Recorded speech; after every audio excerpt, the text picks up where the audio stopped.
आपको लग रहा है कि इंडिया बहुत परफॉर्म कर रहा है, 2017-16 से लेके 2020 तक इंडिया में दिक्कतें थी। अरे यार अभी तो टूटा था, वापस टूटा तो मेरा तो घर बार बिक जाएगा, बेचो सारा माल। जब तक लोग इस माइंडसेट से रहेंगे कि मार्केट में क्रैश आने वाला है, जब तक ऐसे थंबनेल्स चलते रहेंगे इंस्टाग्राम पे कि 12,000 निफ्टी आ जाएगा, 10,000 निफ्टी आ जाएगा, तब तक मार्केट का क्रैश नहीं आएगा। 99 और फिर 2001 से लेके 2003 तक हमने भी स्टोन्स का बिजनेस किया है। अनंत लड्डा जी के पास कौन कौन सी डिग्री से एक बार बताना सर। हर एक चीज की कीमत होती है और हर एक चीज का समय होता है। शायद मैं SRCC होता तो मैं CA करता ही नहीं। Once a CA always a CA for life. कई लोग पूछते हैं कोई टिप बताओ साहब, सर अडानी के शेयर में लगा दे क्या, अंबानी वाले में लगा दे क्या। गलती करोगे तभी आपको लॉस होगा। किसी ने कहा था सर स्टॉक मार्केट में लखपति बनने का बहुत आसान तरीका है, करोड़ों से चालू करो। इतनी है यूट्यूब इनकम। अमाउंट बड़ा है और आपको बड़ा मजा आएगा। अपने को यूट्यूब से डॉलर्स आते हैं, तो मेरे 10,000 इंटू 10,000। कुछ लोग कहते हैं कि IPOs खराब है, मैं कहता हूँ खराब है। ये मत करो कि मेरे पास 100 रुपया सारा का सारा मैंने ट्रेडिंग में लगा दिया, मेरे गोल्स गए तेल लगाने, मेरी फैमिली गई तेल लगाने। एक नहीं 10 नाम से IPO लगाओ। आपकी स्ट्रेटजी से 99% तो मैं सहमत हूँ। 1% 3 तरीके होते हैं मार्केट में पैसा कमाने के। वॉरेन बफेट एक स्टॉक को लेने से पहले 7 साल स्टडी करता है। आप 7 मिनट भी नहीं देखते और कहते हो कि मेरे को वॉरेन बफेट बनना है, कैसे पॉसिबल है? पेटीएम की स्टोरी समझो ना। पेटीएम के अंदर जो चल रहा था आम जनता का पैसा नहीं था, ऐसा लग रहा था लाला की दुकान चला रखी। आप कहानी तो पेटीएम की बता रहे थे, बट हमारे हाई लेवल के व्यूअर्स समझ जाएंगे। मेरे को इस पे कुछ और भी कहानी रिलेट हो रही थी धीरे धीरे। इंडिया में चल क्यों नहीं रहे स्टार्टअप्स इतने ज्यादा कि स्टार्टअप्स के स्टॉक्स आते हुए बट उसमें पैसा नहीं बन रहा। क्यों नहीं बन रहा? वो बनेगा भी नहीं। सबसे बड़ा डिसएडवांटेज स्टार्टअप का यह है तेजी। कॉल का आविष्कार जाने किसने किया था? मिस कॉल का आविष्कार भारतीय ने किया था। जब भी ये सट्टे वाला समय आता है ना, इलेक्शन के आसपास, कोविड आ गया तो नोटबंदी आ गई, तो इस समय पे ये सारी चीजें जहाँ पे ब्लैक का काम बहुत ज्यादा होता है वो बढ़ते हैं। जी बिजनेस कुछ एक्सपर्ट है, वो टिप दे रहे थे साहब, उस पे एक्शन हो गया। बीच में कुछ यूट्यूबर थे, वो अपना कोर्स बेच रहे थे साहब, उन पे एक्शन हो गया। वहां तो साइकिल से आके BMW के सपने दिखाते हैं। एक आम आदमी कहीं से नॉलेज लेना चाहता है तो ले किससे? सुनो सबकी, करो मन की। कभी भी टिप पे तो आप पैसा कमा ही नहीं पाओगे। कुल मिला के लर्निंग करोगे तो L हट जाएगा और अर्निंग आ जाएगी, और अगर लर्निंग नहीं की तो अर्निंग हट के L रह जाएगा। L मतलब लॉस।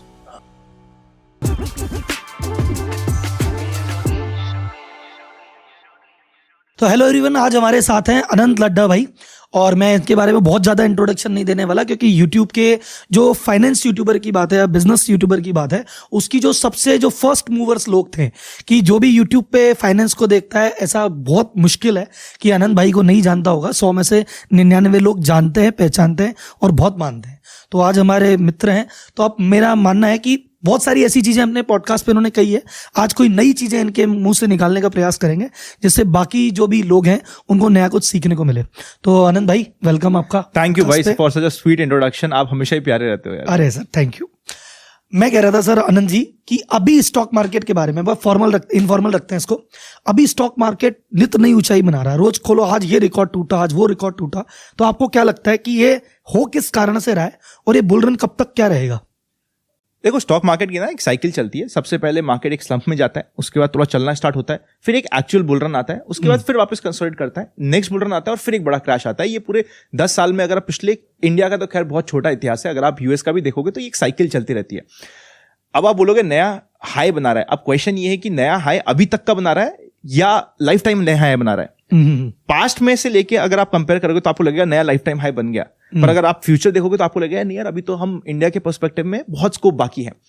इसका सबसे मेन कारण यह है कि जिस तरीके से इंडिया ग्रो कर रहा है, आपने GDP के नंबर अभी कल ही आए हैं, जब हमें दिख रहा है कि 8% से ऊपर की GDP की ग्रोथ रेट आ रही है, तो ऑब्वियसली सबको दिखेगा कि इंडिया में कुछ अच्छा हो रहा है। इंडिया में बढ़ने का सबसे मेन कारण एक ये भी है, अभी तक इंडिया वर्ल्ड के पर्सपेक्टिव में सिर्फ एक ऐसा नेशन था जहां पे कुछ पैसा आता था, जो डेवलपिंग कंट्रीज में इन्वेस्ट करना चाहते थे, बड़े इन्वेस्टर्स बाहर के, और कुछ पैसा एलोकेट कर रहे थे उनके लिए। इंडिया एज अ बहुत छोटा सा एलोकेशन था उनके लिए कोई इंडिया एक बड़ा नहीं था कि यार हमें इस पे ध्यान देना है। वो तो जब उनका डेवलपिंग कंट्रीज में इन्वेस्टमेंट जाता था तो इंडिया में भी चले जाता था। वो इन्वेस्टमेंट पिछले 10 सालों में ऑलमोस्ट डबल हो गया है, बिकॉज इंडिया का एलोकेशन इतना बड़ा हो गया। अगर आप आज डेवलपिंग कंट्रीज की बात करोगे, आप कहां निवेश कर सकते हो? क्या आप चाइना में करोगे? आपको हमेशा डर लगा रहता है कब वो भाग जाए, कब कर जाए। आपके पाकिस्तान बांग्लादेश में करोगे, आपको वहां पे स्कोप ही नहीं है, उनकी तो ऑलरेडी डेट इतना ज्यादा है कि वो कभी भी डूब सकते हैं।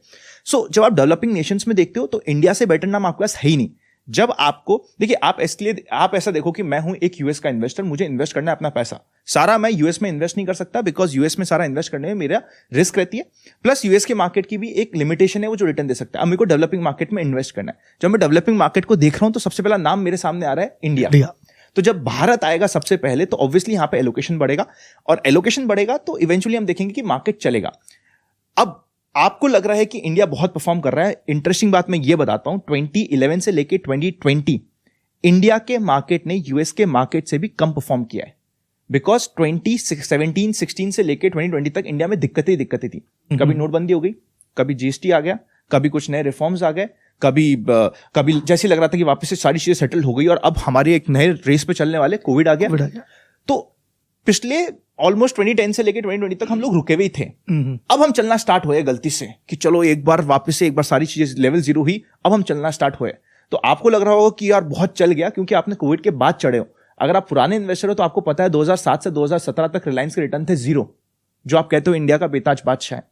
तो अभी है थोड़ा दम बाकी है, चलने दो।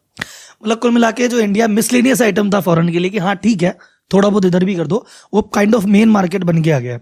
और जैसा आपने कहा कि भाई ये जो बांग्लादेश, पाकिस्तान या अफ्रीका भी आदमी है, तो यार रिटर्न ऑन इन्वेस्टमेंट तो छोड़ दो, रिटर्न ऑफ इन्वेस्टमेंट भी नहीं है। जेब का पैसा वापस आएगा कि नहीं आएगा पता नहीं, रिटर्न तो भूल ही जाओ। तो सही बात है, इंडिया इसलिए चल रहा है। तो क्या सिर्फ फॉरेक्स ही चल रहा है? डोमेस्टिक भी तो बहुत तेजी से चल रहा है, क्योंकि बीच में तो ऐसा था कि फॉरेक्स ने पैसा डाला तो मार्केट चल गया, फॉरेक्स ने पैसा नहीं डाला वो उन्होंने निकाला तो मार्केट बैठ गया।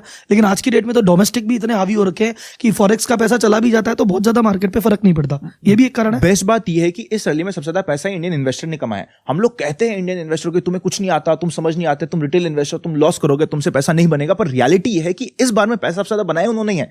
उन्होंने अपनी एसआईपीज बढ़ाई है। अभी एसआईपीज का जो फिगर आ रहा है मंथली, वो लाइफ टाइम हाई पे चल रहा है। आप सोचो कि अगर एफआईएस 5-10 हजार करोड़ रुपए पहले निकालता था मार्केट से, तो मार्केट ऊपर नीचे हो जाता था। आज हमें छिक भी नहीं आती, बिकॉज इंडिया का इन्वेस्टर इतना पैसा डाल रहा है ऑलरेडी मार्केट में। और देखो इसमें ना एक कंजम्पशन की स्टोरी चलती है। आप भी सीओ, मैं भी सीओ, यहां पे भी हमारी ऑडियंस बेसिक अकाउंट समझती है। Expenditure is equal to income. किसी का खर्चा किसी की इनकम होगी। अगर आप खर्चा करोगे तो किसी ना किसी तो इनकम हो रही है। आपने एक टी शर्ट खरीदी, जो कंपनी ने खरीदा, जिस कंपनी की आपने खरीदी उसकी इनकम हो गई। तो खर्चा और एक्सपेंडिचर दोनों इक्वल चलता रहता है। जिस कंट्री में ज्यादा खर्चा होगा उस कंट्री में ज्यादा इनकम होगी। जितनी इनकम होगी उतनी जीडीपी ग्रो होगी, जितनी जीडीपी ग्रो होगी उतनी कंट्री ग्रो होगी। बेसिक मैथ्स है। अब इंडिया में खर्चा ज्यादा होगा, आपको ये प्रूव करना है। अब ये कैसे प्रूव होगा? आप सिंपल सा एक लॉजिक लो, अपने घर में डिवाइड कर दो। जितने भी आपके घर के आदमी हैं, जितने भी आपके घर में लोग हैं, उनको डिवाइड कर लो, या फ्रेंड सर्कल को डिवाइड कर दो। एक तरफ रखो 30 साल से ऊपर के, एक तरफ रखो 30 साल से नीचे के आदमी। अब खुद सोचो कि वेल्थ किसके पास ज्यादा है, यूजुअली लाइफ में सक्सेसफुल कौन ज्यादा है, पैसा किसके पास ज्यादा है, किसने लाइफ में कुछ उखाड़ा है अभी तक? आप बोलोगे 30+। महंगा फोन 30 बिलो वाले के पास होगा। हाँ, वो कंज्यूमर स्टोरी डिफरेंट हो गई है। महंगा फोन 30 बिलो, 15 साल का बच्चा लेके घूम रहा है आज के दिन 1.5 लाख का फोन। सही बात है। तो बच्चे एक्सपेंडिचर करते हैं। हम जब फाइनेंशियल प्लानिंग करते हैं, क्या गोल बनते हैं? बच्चे की मैरिज, बच्चे की शादी, रिटायरमेंट क्योंकि बच्चा नाकारा निकला तो क्या होगा, वेकेशन क्योंकि बच्चा कह रहा है, कार क्योंकि बच्चे को चाहिए एक रूफटॉप वाली कार। तो बच्चे के रिलेटेड एक्सपेंडिचर बहुत होते हैं। और इंडिया में आज के दिन एवरेज एज है 27 साल, बच्चा है इंडिया। और इंडिया में जब इतना एक्सपेंडिचर करेगा बच्चा, तो इंडिया की इकोनॉमी बढ़ेगी। ये सिंपल सी कंजम्पशन की स्टोरी बन रही है। और एक और निकलता है कि माइंडसेट शिफ्ट भी हो गया।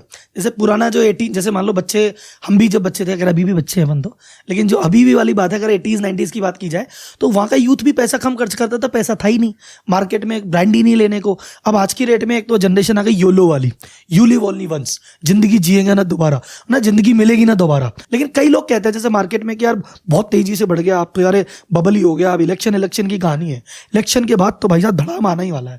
और कई लोग आजकल एक पॉडकास्ट में, वैसे भी एक नई कम्युनिटी है जैसे एस्ट्रोलॉजर कम्युनिटी और चली है, उनका तो वैसा हर चीज पे ओपिनियन है। स्टॉक मार्केट पे भी एक ओपिनियन है कि भाई साहब ये वाला तो क्रैश गया।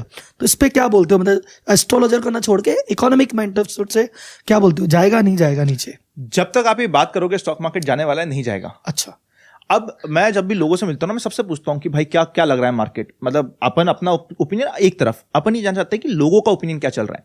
जब मैं लोगों से पूछता हूं, लोग कहते हैं यार तेजी तो बहुत हो गई, मंदी आ सकती है, डर लग रहा है, बट तेजी बहुत हो गई। मैंने कहा तेजी में कमाया आपने? बोला बस मैंने कमाया नहीं, बट बहुत मजा आया। मैंने कैसे मजा आया? बढ़ रहा है ना मार्केट डेली।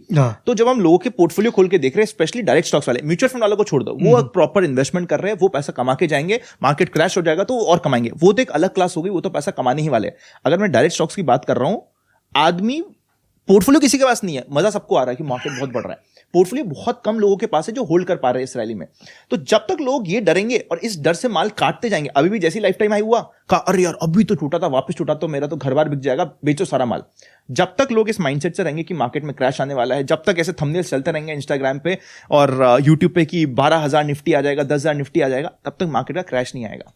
और क्रैश क्या नहीं आएगा, कभी भी आएगा, पर जब आएगा आपको पता नहीं होगा, आप फुल्ली इन्वेस्टेड हो गए और उस क्रैश में आप इन्वेस्ट और करते जाओगे। तो ये हिस्ट्री कहती है हमेशा, और हर बार हमें लगता है दिस टाइम इज डिफरेंट, इस बार कुछ नया होगा। इस बार कुछ नया नहीं होगा, जैसा हर बार होता है वैसा ही होगा। और आपको देखने वाली बात है कि क्या आपने पुरानी लर्निंग से इंपॉर्टेंट पॉइंट समझे या नहीं समझे।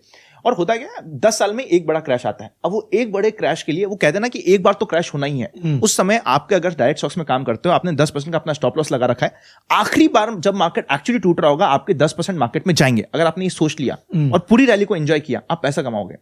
अगर आप ये सोच रहे हो हर एक साल की मार्केट टूटा, मार्केट गया, आप पैसा कमा ही नहीं पाओगे।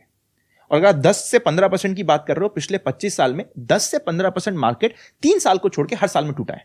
अच्छा, तो 15% का करेक्शन तो इस साल भी आएगा। अगर आप 15% के करेक्शन को बोल रहे हो कि मार्केट क्रैश होने वाला है, हाँ होगा।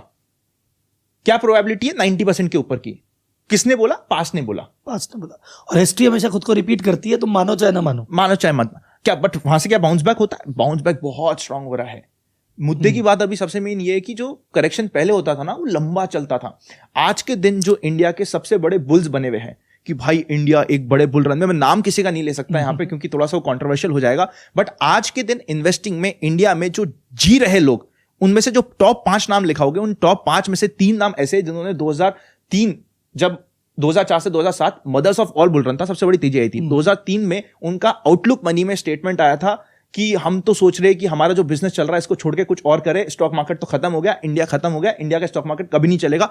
इतने नेगेटिव स्टेटमेंट्स आपको उन लोगों के मिलेंगे, आपको खुद को लगेगा यार ये तो आज के दिन हमारा सबसे बड़ा बुल बना हुआ है, क्योंकि उन्होंने भी अपनी गलती से सीखा कि स्टॉक मार्केट में पैसा कमाने के लिए आपको विश्वास होना चाहिए। अगर आपको अपनी विश्वास पे विश्वास नहीं है तो आप पैसा नहीं कमा पाओगे। नाम मैं नहीं ले रहा, आप जाके आउटलुक मनी के अगर थोड़ा बहुत भी ढूंढ लोगे ना, आपको मिल जाएंगे। मैं किन नाम की बात कर रहा हूं। एडिटर साहब यही करेंगे, अभी आप बोल रहे होंगे और आपके नीचे वो चला रखे होंगे। मुश्किल होगा बट मिल जाएगा तो I will be very happy. नहीं सर, मैं ये रील वायरल होनी चाहिए। ये नाम रील वायरल हो जाएगी, नाम लोग ढूंढ के कमेंट में डाल देंगे। तो भैया रील को वायरल करना था कि नाम पता चले हमें। अभी आपने बात कर रहे थे, आप भी सीईओ, मैं भी सीईओ, आप सीए के अलावा और भी बहुत कुछ हो। अभी हमने गूगल पे रिसर्च कर रहे थे हमारी टीम, तो हमने कहा अनंत लड्डा पे देखे क्या दुनिया सवाल जानना चाहती है, तो हम अनंत लड्डा सर्च किया तो गूगल आगे से होता है अनंत लड्डा ऑल डिग्रीज। तो दुनिया यही सर्च करी हुई इतनी कितनी डिग्री है। तो साहब एक बार ये वाली रील भी बना के डालेंगे। अनंत लड्डा जी के पास कौन कौन सी डिग्री से एक बार बताना सर, बच्चों को थोड़ा सा मोटिवेशन मिले, या थोड़े बच्चे डिप्रेशन में जाकर इतनी भी डिग्री होती है क्या?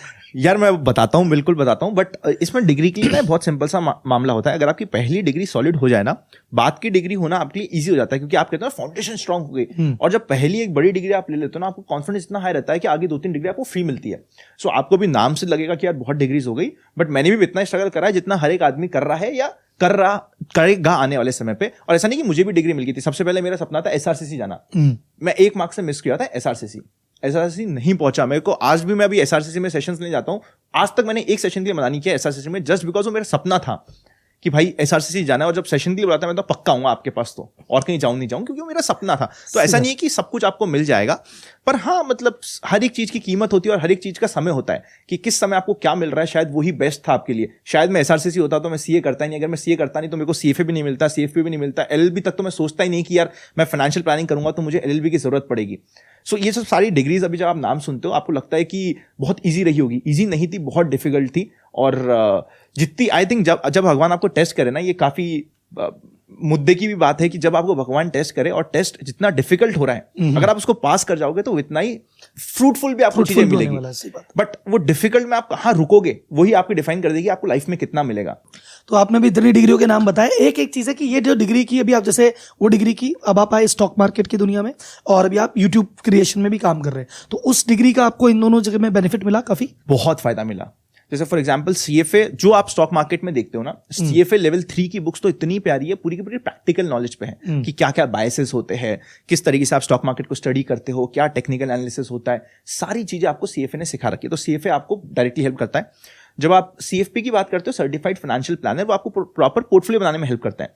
म्यूचुअल फंड्स में कौन सा म्यूचुअल फंड लेना है, डेट कितना होना चाहिए, इक्विटी कितना होना चाहिए, पोर्टफोलियो में गोल्ड कितना होना चाहिए, एलोकेशन कैसे डिसाइड होता है, फाइनेंशियल प्लानिंग अगर करनी है किसी की, आपको खुद की भी करनी है तो कितना इंश्योरेंस, कितना क्या क्या आपके पोर्टफोलियो में रहना चाहिए, वो सब आपको सीएफपी बताता है। अब लॉ कैसे हेल्प करता है? जो भी कंट्री डेवलपिंग से डेवलप जाती है उसमें सबसे मेजर रोल लॉयर्स का आता है, क्योंकि वहां पे जब कंट्री शिफ्ट ले रही होती है ना, शिफ्ट लेते वक्त लॉ में बहुत चेंज होता है। इंडिया में हम देख रहे हैं लॉ बहुत चेंज हो रहे हैं। तो अगर आप लॉ से कनेक्टेड हो ना, तो आपके लिए कई बार काफी चीजें इजी हो जाती है 100%। और सीए तो अपना बेस है, मतलब फाउंडेशन ही सीए, मतलब मैंने बाकी डिग्रीज की बात कर ली, सीए तो अपना बिल्कुल फाउंडेशन है। ये आपको मेहनत करना सिखा देती है और कुछ सिखाए नहीं सिखाए। सीए स्ट्रगल करना सिखाता है। एक कुर्सी पे बैठ के 6 घंटे बिना हिले, बिना चाय पिए, बिना खाना खाए, बिना मूवी देखे, बिना दोस्तों से मिले कैसे फोकस करना है, ये तो सीए सिखा देता है। Once a CA always a CA for life. आप लाइफ के लिए सीए बनते हो, ऐसा नहीं कि मैंने सीए एग्जाम पास किया है। Struggle is important in CA. और सीए में एक और चीज है कि जिसने सीए कर लिया वो स्ट्रगल से डरता और नहीं है। जैसे कोई मुझे कहे कि यार एक नया लॉ है उसको पढ़ना, अब आम आदमी बोलेगा यार नया लॉ कौन पढ़ेगा, कैसे पढ़ेगा, टफ होगा। नया लॉ है ना, कितना क्या, बोले 200 पेज है, आज रात को पढ़ के कल सुबह बताता हूँ तेरे को क्या है। तो पढ़ने का कॉन्फिडेंस है कि 200 पेज तो अपन पढ़ ही लेंगे, और पढ़ भी लेंगे, अपन को समझ भी आ जाएगा, और मैं अगले दिन तुझे समझा भी दूंगा। ये जो कॉन्फिडेंस आता है ये सीए की डिग्री से आता है, तो मानना पड़ेगा, क्योंकि अपन ने लॉ पढ़े हैं, उसको पढ़ा है और जगत में समझाया भी है। डन। तो स्टॉक मार्केट में भी एक चीज, जैसे भी आपने कहा कि म्यूचुअल फंड में जो काम कर रहे हैं उनको तो पैसा कमाना ही कमाना है, वो तो कमाएंगे ही कमाएंगे, बल्कि क्रैश होगा तो ज्यादा कमाएंगे। स्टॉक वालों को देखने वाली बात है। तो म्यूचुअल फंड वाले ऐसा क्यों है भाई साहब, वो क्यों कमाएंगे? क्योंकि व्यूअर्स जो आपके सुन रहे हैं वो जानना चाहेंगे कि स्टॉक में डायरेक्ट इक्विटी में, कई लोग पूछते हैं कोई टिप बताओ साहब, सर अडानी के शेयर में लगा दे क्या, अंबानी वाले में लगा दे क्या, सर पेटीएम पे क्या रहा है आपकी? तो वो इंडिविजुअल स्टॉक पूछ के उसमें लगाना चाहते हैं, वो स्ट्रेटजी उनकी बेटर है, या एक म्यूचुअल फंड में लगा के यार मेरे को टिप विप नहीं चाहिए, म्यूचुअल फंड लगा दिया, ये जाने इसका काम जाने। म्यूचुअल फंड में क्या होता है, म्यूचुअल फंड में आपको लॉस करने के लिए गलती करनी पड़ेगी बड़ी, तब आप लॉस करोगे। जैसे गलती क्या करी, 2015 से 2019 तक हमने म्यूचुअल फंड के यूनिट्स कलेक्ट करे और 2020 में 2013 के भाव में बेच दिया। गलती करी आपने तो उसका आपको भुगतान देना पड़ा। गलती करोगे तभी आपको लॉस होगा। अगर आप बेसिक्स बिल्कुल फंडामेंटल्स आपके क्लियर है तो आप पैसा कमा के जाओगे। स्टॉक्स में आप सही होगे तो पैसा कमाओगे, वहां पे गलती की पेनल्टी तो लगेगी, वो तो मान के चल रही है। यहाँ पे आपको सही भी होना पड़ेगा, आपको स्किल भी आना पड़ेगा। हम लोग अपने एजुकेशन में इतना टाइम देते हैं, हम लोग कोई भी स्किल डेवलप करने में टाइम देते हैं। हम लोग सीए बनने में हमें 4 साल लग जाते हैं, डॉक्टर को 10-10 साल लग जाते हैं, इंजीनियर बनने में 4-5 साल लग जाते हैं। स्पेशलाइजेशन अगर आप इंटीरियर कर रहे हो तो आपको स्टार्टिंग 6 साल तो कोई पूछता भी नहीं, जब तक आप इंटर्नशिप करते हो, प्रॉपर एक नॉलेज लेते हो। आप जब आप ट्रेडिंग करने आते हो, स्टॉक्स में आते हो, आपको लगता है पहले 6 महीने में आपको कमाना चाहिए, तो वहां पे आपने क्या स्किल का टाइम नहीं दिया। एक बार स्किल डेवलप हो गया तो आप जीवन भर कमाओगे यहां से, पर जब तक स्किल डेवलप नहीं हो रहा तब तक आपकी वो गलतियां होगी। गलती की यहां पे कॉस्ट भी बहुत ज्यादा है। स्टॉक मार्केट में स्पेशली ऑप्शंस में या डायरेक्ट ट्रेडिंग करने पे रातों रात अमीर बनना पॉसिबल नहीं, पर गरीब बनना बहुत पॉसिबल है। आप रातों रात 1 करोड़ कमा नहीं सकते, पर 1 करोड़ का 10 करोड़ भी गंवा सकते हो। यहां पे मेरे दादाजी हमेशा कहते हैं, जो स्टॉक मार्केट में आता है ना, जो पहली बार आता है, वो आता है बहुत सारा पैसा लेके, जाता है बहुत सारा ज्ञान लेके, फिर वो ज्ञान लेने के बाद अपना वापस से पूरा का पूरा तामझाम करता है, वापस से पैसा इकट्ठा करता है, और अगली बार जब आता है तब फिर वो कुछ धमाल करके जाता है मार्केट में। पहली बार तो ये ज्ञान और पैसे का एक्सचेंज होता है। पैसा लेगा मार्केट और फिर देगा ज्ञान। मतलब वो ट्यूशन फीस वहां से देनी है, या तो अपनी स्किल पे, नॉलेज पे वैसे पैसा खर्च कर लो, नहीं किया तो मार्केट कहेगा मैं अभी 1 दिन में, जो तुम 6 महीने में फीस देते और 6 महीने धीरे धीरे सीखते, मैं तुम्हें 1 रात में 1 ऑप्शन में लॉस करा के अभी सिखाता हूं। तो किसी ने कहा था सर स्टॉक मार्केट में लखपति बनने का बहुत आसान तरीका है, करोड़ों से चालू करो फटाफट लखपति बन जाओगे।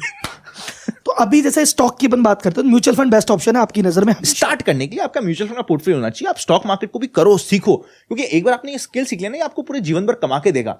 आपको इवन आप रिटायर हो गए उसके बाद भी आपकी आंखें और तेज हो जाएगी चार्ट्स पढ़ने में। तो आप स्किल सीखो, पर ये मत करो कि मेरे पास 100 रुपया सारा का सारा मैंने ट्रेडिंग में लगा दिया, मेरे गोल्स गए तेल लगाने, मेरी फैमिली गई तेल लगाने, मेरा ना इंश्योरेंस है, ना मेरा प्रॉपर पोर्टफोलियो बना हुआ है, ना मेरा टर्म है, ना हेल्थ है, ना लाइफ है, ना मैंने लाइफ तो इंश्योरेंस में सिर्फ टर्म ही लेना है वैसे भी आपको, ना मैंने कोई म्यूचुअल फंड का पोर्टफोलियो बना रखा है, सीधा सब कुछ स्टॉक ट्रेडिंग कर रहा हूं और मेरे को आता कुछ भी नहीं है।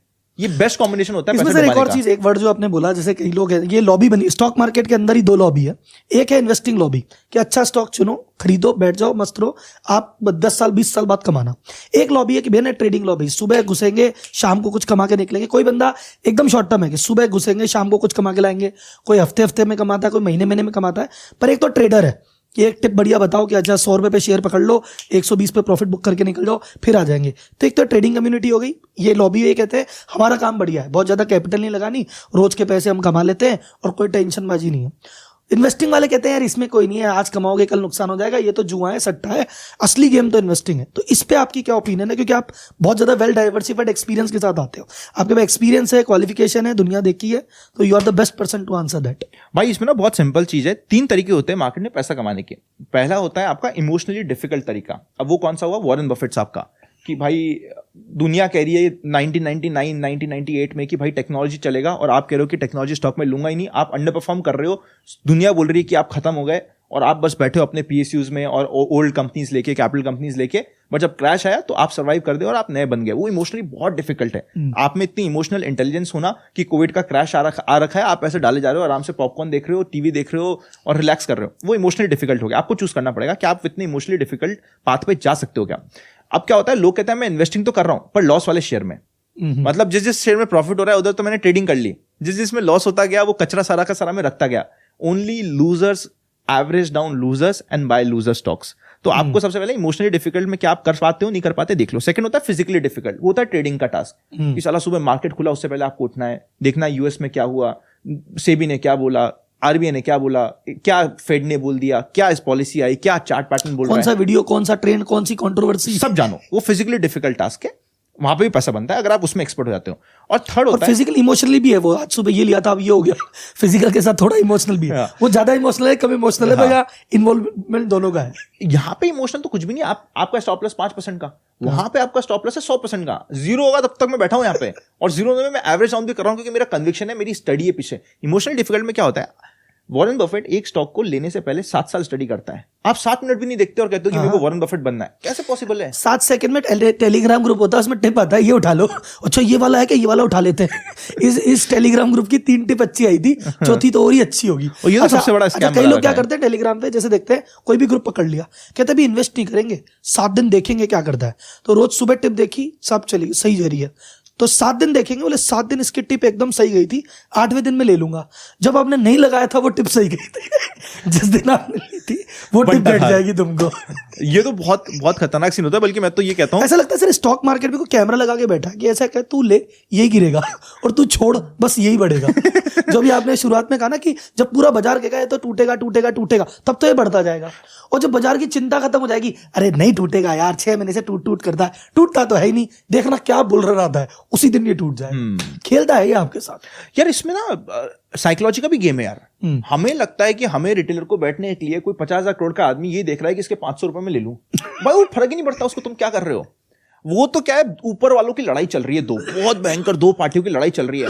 आप कह रहे हो मैं भी मेरी तलवार लेके बीच में आऊंगा, अब उसमें उनको तो वो तो फूक मार रहे हैं, आप इधर उधर गिर रहे हो, पढ़ रहे हो, कह रहे हो उसने मेरे को मारा। अरे उसने मारा नहीं, उसने तुम्हें हटा दिया कि भाई तुम्हारी लड़ाई नहीं, हमें लड़ने दो। तू गया क्यों बीच में? तू गया क्यों बीच में? तो इसके लिए आपको सोचना पड़ेगा आप क्या करने आए हो। और एक तीसरा होता है बैलेंस पार्ट, जिसमें आप इमोशनली और फिजिकल दोनों का एक बैलेंस बना लेते हो, वो होती है स्विंग ट्रेडिंग।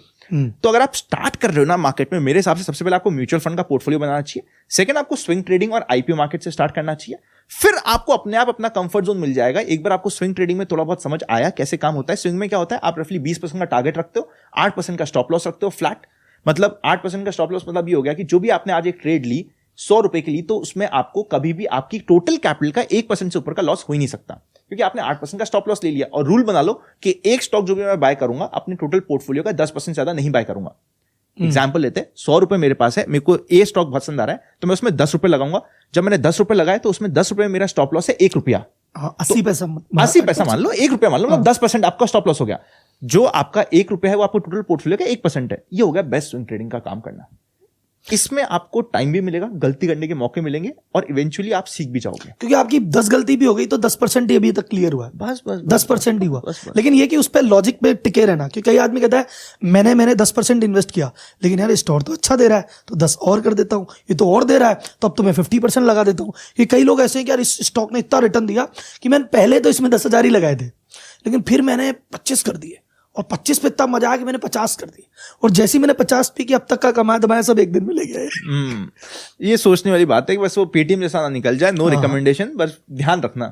ये स्टार्टअप पे क्या चल रहा है सर? स्टार्टअप में ये चल रहा है कि देखो, स्टार्टअप में मैंने एक वीडियो बनाया था कि यहाँ पे एक बंदे से कैपिटल ली, आपका वैल्यूएशन बढ़ा। जैसे मैंने पेटीएम की स्टोरी समझाओ ना सबसे पहले। सर पेटीएम की स्टोरी मेरे को अभी करंट क्राइसिस पे बात करते हैं, क्योंकि इसकी स्टोरी करने जाएंगे तो बहुत लंबी स्टोरी है, कहां से चालू कहां। बिल्कुल, अभी करंट क्राइसिस की बात ये कि भैया इसने, मतलब अगर इसकी केस स्टडी अगर आप पूरी देख लोगे जो मैंने भी बनाई और उसके डेटास वगैरह देखोगे तो ऐसा लगेगा नहीं कि यार कोई बैंक चलाया जा रहा था। एक बैंक जैसे नॉर्मल कंपनी चलाते हैं ना, तो उसमें भी दुनिया भर की कंप्लायंस होती है, ये करना वो करना, ऐसे मत करना वैसे मत करना, बहुत रहता है। और बैंक में तो इसी चीज को 10x कर लो, क्योंकि बैंक तो बैंक है, तुमने आम जनता का पैसा ले रखा है।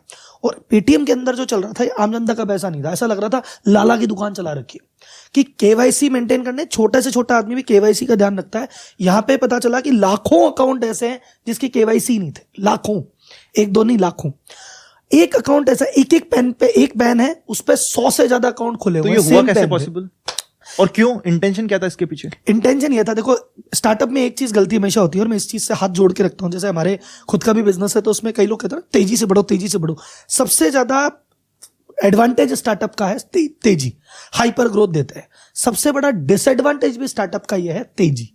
इनको इन्वेस्टर ने इतना पैसा दिया होता है कि भैया हमने तेरे को पैसा इसी बात का दिया है कि revenue her quarter on quarter double कर, हर साल में 4 गुना कर, 8 गुना कर। तो उस चक्कर में जो भी करते हैं ना एकदम मास लेवल पे करते हैं। तो इनको जैसे ही वो लाइसेंस मिला पेमेंट बैंक का, तो इन्होंने कहा भैया आप खाते खोल लें। अब खाते नॉर्मल रूट से खोले कि चलो एजेंट बना दिए, मैसेज डाल दिए, जाके खाते खुलवा लो, एजेंट को कह दिया जाके खोल दो। लेकिन पता चला यार धीरे धीरे रोज के 10-20 हजार अकाउंट खुल रहे हैं, ये खुल रहे हैं, मजा नहीं आ रहा। और उनको मजा क्या नहीं आ रहा, उनके इन्वेस्टर ने कहा होगा ये क्या बात है भाई, बैंक ले लिया तुमने लाइसेंस, तुम तो बोले थे लाइसेंस खोल के ऐसा ऐसा कर लेंगे, ये तो तुमने यार वीक ऑन वीक मजा नहीं आ रहा। तो बोले मजा नहीं आ रहा, कोई बात नहीं, इंसेंटिव से मजा आएगा। तो इन्होंने 50 रुपए इंसेंटिव दे दिया कि जो एजेंट है ना 50 रुपए मिलेंगे भैया पर अकाउंट खोलने पे। अब भाई साहब भारत की जनता है और हर चीज में हम जुगाड़ लगाते हैं। ये कहते हैं कॉल का आविष्कार जाने किसने किया था, मिस कॉल का आविष्कार भारतीय ने किया था। लेकिन ना ये चीज हमको ही आती है कि बीच में से कैसे चॉइस करनी। तो वो क्या कह रहा भाई तो उन्होंने कहा 50 रुपए, तो हाँ ठीक है। तो बोले यार 50 रुपए सुबह, 50 रुपए में एक अकाउंट खुलता है, दिन भर में अगर मैं खोल लूँ 20 अकाउंट तो 1000 हो गए, महीने भर के 30,000 हो गए, मजा आ गया। तो शुरुआत में आप खोलने लगे, मैं आप मेरे पास आए, मैंने कहा आधार दो, अपने आधार दिया, मैंने लग नहीं रहा, ये लग नहीं रहा, क्या करे, एक काम करता हूँ मैं कुछ कर देता हूँ, आप करो बहन जी कर देंगे, कुछ कर देंगे। तो वो जो उसमें लूप होल है ना छोटे मोटे, टेक्नोलॉजिकली इतना अपग्रेड नहीं था। बोले यार ये कर दिया। तो अब आप अच्छा पेन नंबर, पेन नहीं है आपके पास, अरे पेन नहीं है छोड़, अरे वो पेन पड़ा था ना इसी का लगा दे, उसी का लगा दे। ऐसे कर करके उन्होंने बहुत सारी करके स्पीड में करा। तो अब खाते तेजी से खुले, 50 रुपए मजा तो आया। लेकिन अब तो पेटीएम लेवल पे मजा आने लग गया। अब इन 50 वालों ने कहा यार हम दिन में लगे रहते हैं, 50-20 अकाउंट खोलते हैं, 30,000 बनते हैं। इन्होंने कहा यार भाई आनंद भाई एक काम करो ना, मैं 30 रुपए आपको दूंगा, आप भी खोलो, तेरे को 25 रुपए दूंगा तू भी खोल, तेरे को 20 रुपए दूंगा तू भी खोल, 15 रुपए तू भी खोल। तो ऐसे आगे बांट दिए। अब मेरे को पर अकाउंट मिल रहा है 50 रुपए, मैं आपको दे रहा हूँ 30 रुपए। अब आप क्या कर रहे हो मुझे ही नहीं पता, आप कौन सा फोन लेके क्या ही नंबर डाल रहे हो, क्या ही चीज डाल रहे हो, कैसे एक्सेप्ट कर रहे हो। और पेटीएम लेवल पे शायद ये गलती हुई, मैं तो भाई उसको रिपोर्ट में तो तथ्य नहीं कर सकता कि ऐसा हुआ।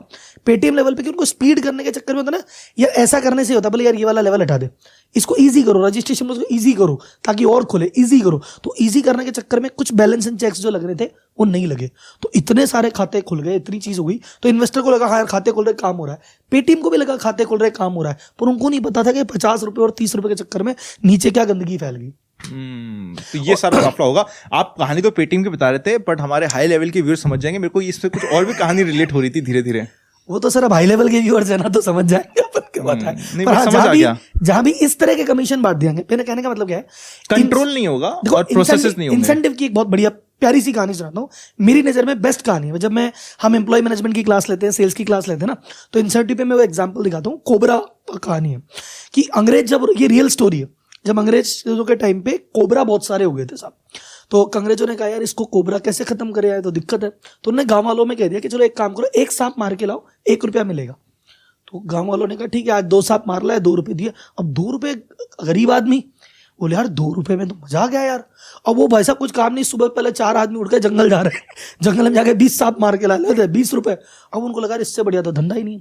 अब ऐसे लगे तो उन्होंने 1 महीने 2 महीने में जितने कोबरा मौजूद थे सब साफ। अब कोबरा साफ तो इनकम साफ। तो बोले यार अब क्या करें, तो बोले यार अब तो कुछ नहीं कर सकते। बोले ठीक है, थोड़े दिन एकदम शांत हो गया। 3 महीने बाद ऐसा पता चला कि और कोबरा बढ़ने लगे। अब अंग्रेज कह रहे हैं पहले तो यार 1-2 कोबरा दिखते थे, अब तो जगह जगह कोबरा दिखते हैं, ऐसा क्या हो गया। तो रिसर्च करी, टीम भेजी, पता पड़ा लोग बाग घरों में कोबरे की ब्रीडिंग करने लग गए कि अपन कोबरा पाल लेते हैं, अपन ही कोबरा बनाते हैं, 10 कोबरा बनाएंगे, इनको मार देंगे, इन 10 को बोलेंगे और 10 बनाओ, घर में ही कोबरे की ब्रीडिंग कर रहे हैं। तो अब क्या होता है, जैसे ही आपने, तो इंसेंटिव देना अच्छी बात है, इंसेंटिव से आदमी काम करता है, पर इंसेंटिव देते टाइम उसको कंट्रोल करना इंपॉर्टेंट है कि इंसेंटिव कमाने के लिए क्या हरकतें कर रहा है। अब आदमी क्या करता है कि यार मैंने इंसेंटिव दे दिया, मेरा फायदा हो रहा है। अंग्रेजों को फायदा हो गया कि अपने कोबरा मर गए, मजा आ गया, तो देखा नहीं कि ग्राउंड पे क्या हो रहा है। पेटीएम वाले बोले अपने अकाउंट खुल रहे हैं, मजा आ गया, ग्राउंड पे क्या हो रहा है पता नहीं। वो ग्राउंड पे जो गंद होती है वो तो गांव वाले चले गए, माथे में तो अंग्रेज की आएगी, दिक्कत तो विजय शंकर जी को ही आई है और जो तीसरे पर्सन को आई। तो अब क्या होगा पेटीएम में? विजय शंकर जी को तो हटा दिया एक बार का, तो एक बार के लिए तो हटा दिया, क्योंकि वो क्या होता है कि भाई सबकी नजर में आ रहा ना ये आदमी गलत, तो एक बार ध्यान डाइवर्ट ये वाली बात होती कि एक बार चलो ये जिम्मेदार आदमी था, इसको तो हटा दिया होता ना। कोई बड़ी घटना घट जाती है, धरना प्रदर्शन होता है, बोला हाँ हमने थानेदार को सस्पेंड कर दिया, लोग खुश हो गए, एसपी को हटा दिया, इसको एपीओ कर दिया, लोग कहते हैं हाँ जी कार्रवाई तो हुई है। तो अभी धीरे धीरे गवर्नमेंट एकदम से भी कोलैप्स नहीं होने देगी। 29 फरवरी की डेडलाइन दी थी, बढ़ा के 15 तो कर दी, पर हाँ ये मैसेज स्ट्रॉन्ग दे दिया कि जब हम पेटीएम के साथ ये कर सकते हैं ना, तो बाकी तो उसमें रही मत जाना।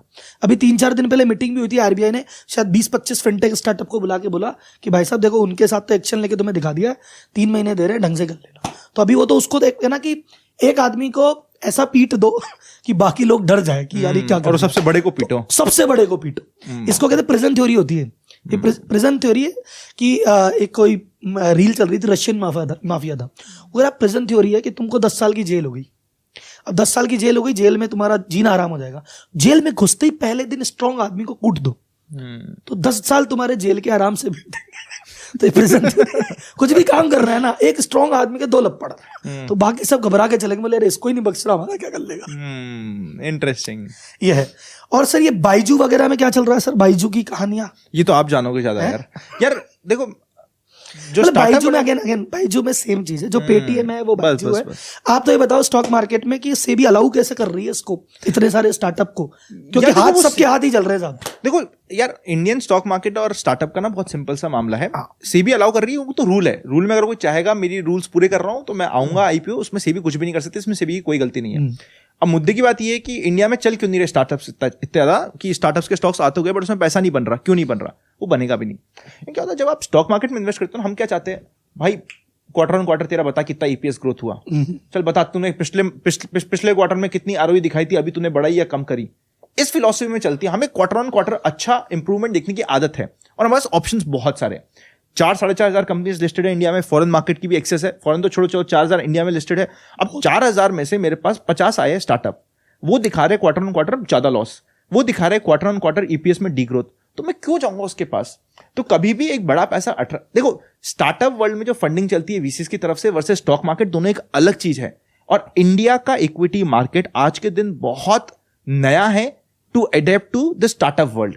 अभी आप और हम इन्वेस्ट करते हैं किसी स्टार्टअप में, हम ही डर जाते हैं, उसको 10 बार फोन करते हैं भाई तू क्या कर रहा है। हम तो प्रॉफिटेबिलिटी के भूखे, हम तो कहते हैं अपन सी हैं दोनों, हम कहते हैं भाई देखो रेवेन्यू अपनी जगह है, घर तो रेवेन्यू खाएगा थोड़ी, रेवेन्यू तो 100 करोड़ का है, हम क्या करें उसका?